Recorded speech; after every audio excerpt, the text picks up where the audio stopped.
প্রিয় শিক্ষার্থী সবাইকে অনলাইন ক্লাসে স্বাগতম। আমরা তোমরা সবাই জানো যে আমি কি হিসাব বিজ্ঞান প্রথম পত্র এবং ফিনান্স কি প্রথম পত্র কি তোমাদের পড়ে থাকি। অনেকেই বারবার ফোন দিচ্ছ যে স্যার কোন বইটা কি পড়বো, কোন বইটা লেখকের। আসলে বাজারে তোমাদের দেখা যাচ্ছে যে হিসাব বিজ্ঞান এবং ফিনান্স কি উচ্চ মাধ্যমিকের পর্যায়ে অনেক বই কি আছে, তোমরা যে কোনো বই কি কিনতে পারো। কিন্তু তো স্ট্যান্ডার্ডের দিক দিয়ে দেখা যায় কাজল ব্রাদার্স প্রকাশনী, অক্ষরপত্র প্রকাশনী, লেকচার পাবলিকেশন, সেই বইগুলো কি বাজারে মোটামুটি কি প্রচলিত।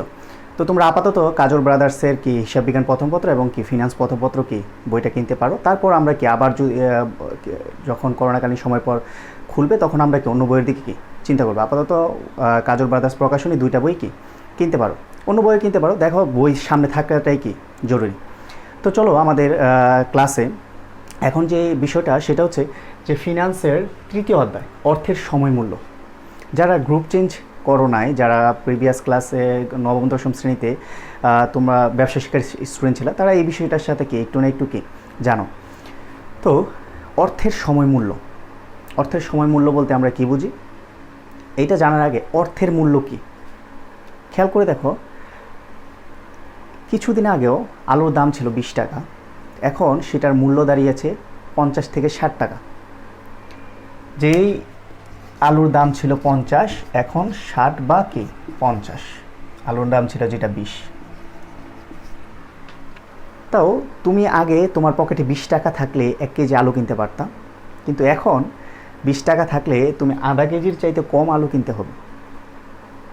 তাহলে হঠাৎ করে কি হলো, তোমার কি নোটের এখানে এই আলুর এখানে কেনার আগে তোমার কি নোটের মূল্যটা কি কমে যাচ্ছে বা বেড়ে যাচ্ছে, এরকম কোনো ঘটনা না। ব্যাপারটা দাঁড়াচ্ছে অর্থের নিজস্ব কোনো মূল্য নেই। তোমার পকেটে 20 টাকা থাকুক, 100 টাকা থাকুক, 1000 টাকা থাকুক, এর মূল্যটা নির্ভর করতেছে দ্রব্যমূল্যের উপরে। কার উপরে? দ্রব্যমূল্য।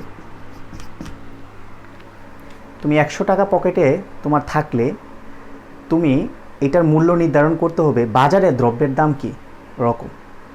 দ্রব্যের দাম যদি ইনক্রিজ হয়, যেমন আলুর দাম ইনক্রিজ হয়েছে, দ্রব্যের দাম যদি বাড়ে তাহলে অর্থের মূল্য কি দিনে দিনে কি কমে। আর অর্থের দ্রব্যের দাম যদি কমে, আলু যদি আজকে 10 টাকা হয়ে যায় তাহলে তুমি 20 টাকা দিয়ে 2 কেজি আলু কিনতে পারবে। এবং দ্রব্যের দাম যদি কমে তাহলে অর্থের মূল্য কি পায়? বৃদ্ধি পায়। অর্থের নিজস্ব কোনো মূল্য নেই, অর্থের একটা মান দেওয়া থাকে, 20 টাকা, 10 টাকা, 100 টাকা, 500 টাকা, 1000 টাকা। তো অর্থের যে মানটা দেওয়া থাকে সেই মানটা নির্ভর করে বাজারে দ্রব্যমূল্যের উপরে। দ্রব্যমূল্য যদি বৃদ্ধি পায় অর্থের মূল্য তখন কি পায়? হ্রাস পায়। দ্রব্যমূল্য যখন হ্রাস পায় অর্থের মূল্য তখন কি পায়? বৃদ্ধি পায়। তার মানে আমরা দেখতে পাচ্ছি অর্থের নিজস্ব কোনো মূল্য নেই। তাহলে অর্থের মূল্য নির্ভর করে কার উপরে? দ্রব্যমূল্যের উপরে।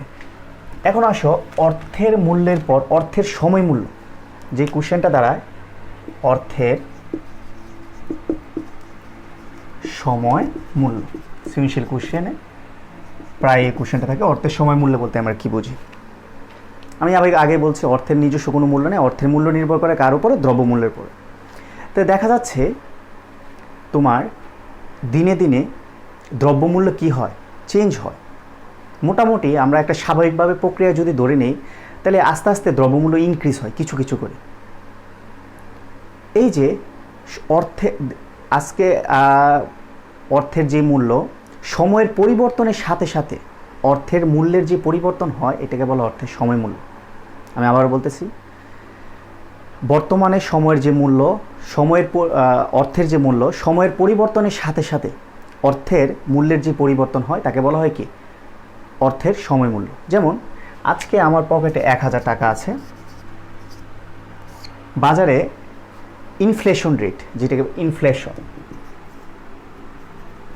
মূল্যস্ফীতি, মুদ্রাস্ফীতি, যেটা দ্রব্যমূল্য কি পায়? বৃদ্ধি পাচ্ছে। ধরো 10%, বছরে 10% দাম কি বাড়বে। তার মানে 1 বছর সময় যদি চলে যায়, 10% দাম যদি ইনক্রিজ হয়, এই 1000 টাকার 10% আসে আমার 100 টাকা। তার মানে তখন ওই 1 বছর পর তোমাকে দ্রব্য কিনতে হলে তোমাকে ব্যয় করতে হবে 1100 টাকা। 1 বছর পর দেখা যাচ্ছে যে ওই মূল্য দাঁড়াচ্ছে বর্তমানে যেটা আমি 1000 টাকা দিয়ে ক্রয় করতে পারতাম, 1 বছর পর ওই দ্রব্য কিনতে হলে আমার 1100 টাকা কী করতে হবে, ব্যয় করতে হবে। অথবা আমি অন্য দিক দিয়ে যদি চিন্তা করি, 1 বছর পর যেটার দাম হচ্ছে 1100 টাকা, বর্তমানে এটার দাম হচ্ছে কত, 1000 টাকা। এই যে সময়ের পরিবর্তনের সাথে সাথে অর্থের মূল্যের পরিবর্তন হয়, আর অর্থের মূল্য নির্ভর করে কার উপরে, দ্রব্যমূল্যের উপরে। অর্থের মূল্যের এই পরিবর্তনকে বলা হয় কি, অর্থের সময় মূল্য। আর তোমাকে যদি বলা হয়, সংজ্ঞাটা বলা হয় যে অর্থের মূল্য বলতে আমরা কি বুঝি, আমরা বলবো সময়ের পরিবর্তনের সাথে সাথে অর্থের মূল্যের যে পরিবর্তন হয় তাকে বলা হয় কি, অর্থের সময় মূল্য। এরপর একটা টপিক যাওয়ার পর অর্থের সময় মূল্য আমরা বুঝলাম। এখন যে বিষয়টা নিয়ে বলবো সেটা হচ্ছে, ধরো অর্থের বর্তমান মূল্য।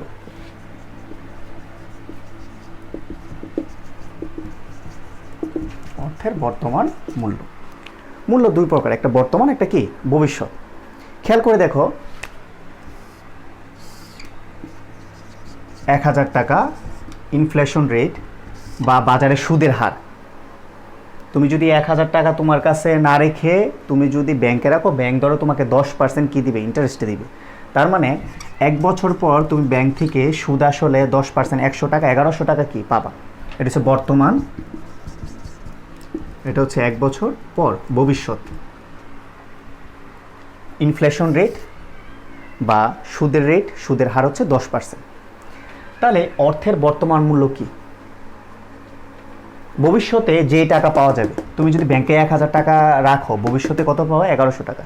ভবিষ্যতে যে টাকা পাওয়া যাবে তার বর্তমানে মূল্য কত, তাকে বলা হয় কি, অর্থের বর্তমান মূল্য। ভবিষ্যতে যে রিটার্ন পাওয়া যাবে তার বর্তমানে ইনভেস্ট কত বা বর্তমানে মূল্য কত, তাকে বলা হয় কি, অর্থের বর্তমান মূল্য। তাহলে খেয়াল করে দেখো, ভবিষ্যতে যদি আমি 1100 টাকা পেতে চাই, তাহলে বর্তমানে আমাকে ব্যাংকে বা কোথাও ইনভেস্ট করতে হবে কত টাকা, 1000 টাকা। এটাকে বলা হয় কি, অর্থের বর্তমান মূল্য। আর এটা হচ্ছে অর্থের কি মূল্য, ভবিষ্যৎ মূল্য। তাহলে তোমাকে যদি আসে ক নম্বর প্রশ্ন, জ্ঞানমূলক, অর্থের বর্তমান মূল্য বলতে কি বুঝো, তাহলে স্পষ্ট করে লিখে দেবা, ভবিষ্যতে যে টাকা পাওয়া যাবে তার বর্তমানে মূল্য কত, তাকে বলা হয় কি, অর্থের বর্তমান মূল্য। তো অর্থের বর্তমান মূল্য কিভাবে নির্ণয় করে? অর্থের বর্তমান মূল্য নির্ণয় করার সূত্র হচ্ছে, যেটাকে আমরা পিবি সূত্র, এফবি 1+i পাওয়ার হচ্ছে m। এটা হচ্ছে অর্থের বর্তমান মূল্য নির্ণয় করার সূত্র, পিবি। পিবি মানে কি, প্রেজেন্ট ভ্যালু। বর্তমান মূল্য বের করার সূত্র কি, এফবি। এফবি মানে কি, ফিউচার ভ্যালু। আই মানে ইন্টারেস্ট রেট, আর এন মানে হচ্ছে নাম্বার অফ ইয়ার।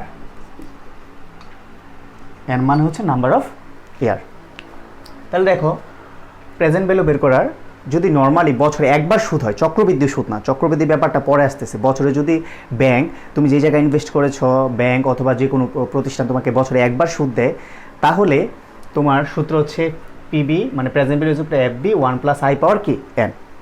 যেমন ধরো, বর্তমানে ব্যাংকে কেউ 1 লক্ষ টাকা ভবিষ্যতে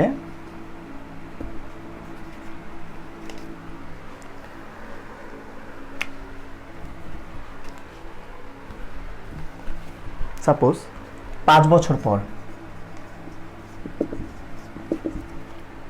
1,50,000 টাকা পেতে হলে 10% সুদে, ধরো 10% সুদে 5 বছর পর 1,50,000 টাকা পেতে হলে বর্তমানে ব্যাংকে কত টাকা জমা রাখতে হবে।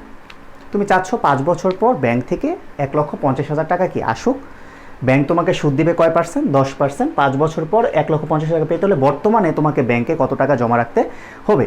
তাহলে বর্তমানে যদি তুমি বের করতে চাও, তাহলে পিবি সূত্র কি, এফবি 1+ কি, আই পাওয়ার কি, এন। তাহলে এখানে খেয়াল করো, ফিউচার ভ্যালু, ভবিষ্যতে তুমি কত টাকা চাও, 1 লক্ষ অঙ্ক করার সময় লিখবা এখানে, এফবি কত, 1,50,000। এরপর কি, 1 বাংলায় 1 লিখবা, আই মানে ইন্টারেস্ট রেট, কয় পার্সেন্ট রেট দিবে তোমাকে ব্যাংক, 10%, বা 10% মানে কি উপরে 10 নিচে কত 100, বা 0.10, 0.10। কয় বছর? 5 বছর। n মানে হচ্ছে 5, তার মানে পাওয়ার হবে 5। এবার যাদের যাদের সাইন্টিফিক ক্যালকুলেটর আছে একটু খেয়াল করে, 1,50,000 উপরে এটা যোগ করলে কত 1.1, পাওয়ার হচ্ছে কত 5, 5 পাওয়ার দিবা, তারপরে 1,50,000 টাকাকে কী করবা ভাগ করবা, অটোমেটিক তোমার বের হয়ে যাবে যে 5 বছর পর কত টাকা জমা রাখতে হবে। এই যে এভাবে বলা হয় যে বর্তমানে কত টাকা জমা রাখতে হবে, তাহলে তোমাকে বর্তমান মূল্য একদম সিম্পল, বর্তমান মূল্য কত বের করার সূত্র হচ্ছে PB FB 1 + i power n এত। এরপর বর্তমান মূল্যর পর আমরা চক্রবৃদ্ধি আসতেছি পরবর্তী ক্লাসে, আগে বর্তমান মূল্যর পর চক্রবৃদ্ধি করার আগে নর্মালটা জেনে নিই। এরপরে যে বিষয়টা এটা হচ্ছে ভবিষ্যৎ মূল্য, ভবিষ্যৎ মূল্য ফিউচার ভ্যালু। দেখো ওই যে বর্তমানে কত টাকা আমি বললাম, বর্তমানে ধরো 1,000, 10% ইন্টারেস্ট, ভবিষ্যতে দিতে হবে কত তোমার 1,100 টাকা। তাহলে বর্তমানে কত টাকা জমা রাখলে ভবিষ্যতে 1,100 টাকা আসবে, এটাকে বলা হয় কি তোমার ভবিষ্যৎ মূল্য। অর্থাৎ যে বর্তমানে উপর নির্ভর করে ভবিষ্যতে ওই টাকার মূল্য কত দাঁড়ায়। অর্থের সময় মূল্যের কারণে দেখা যাচ্ছে যে ইন্টারেস্ট রেট বা ইনফ্লেশনের কারণে অর্থের মূল্য দিনে দিনে কী পাবে তোমার হ্রাস পাবে, এই জন্য ব্যাংক তোমাকে কী দিবে ইন্টারেস্ট দিবে। এই যে ইন্টারেস্ট দেওয়ার কারণে ভবিষ্যতে বর্তমানে যে টাকা আছে ভবিষ্যতের মূল্য কত দাঁড়াবে, এটাকে বলা হয় কি অর্থের ভবিষ্যৎ মূল্য। তো অর্থের ভবিষ্যৎ মূল্য নর্মালি বের করার সূত্র হচ্ছে এফবি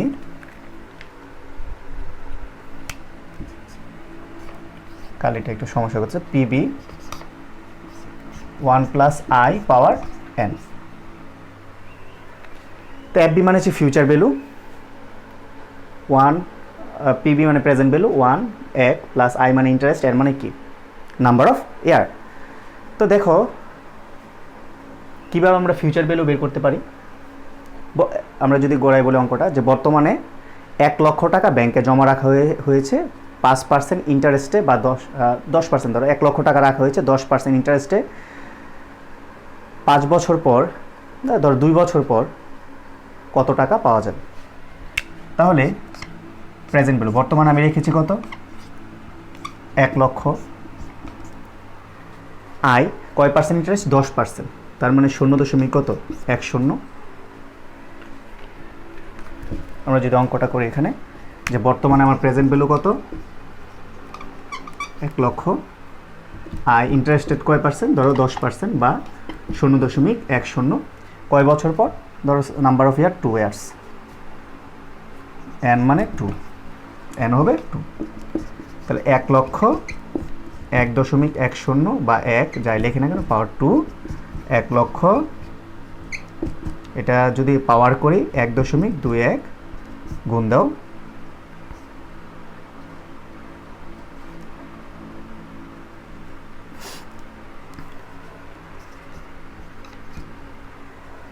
$1,02,100 টাকা।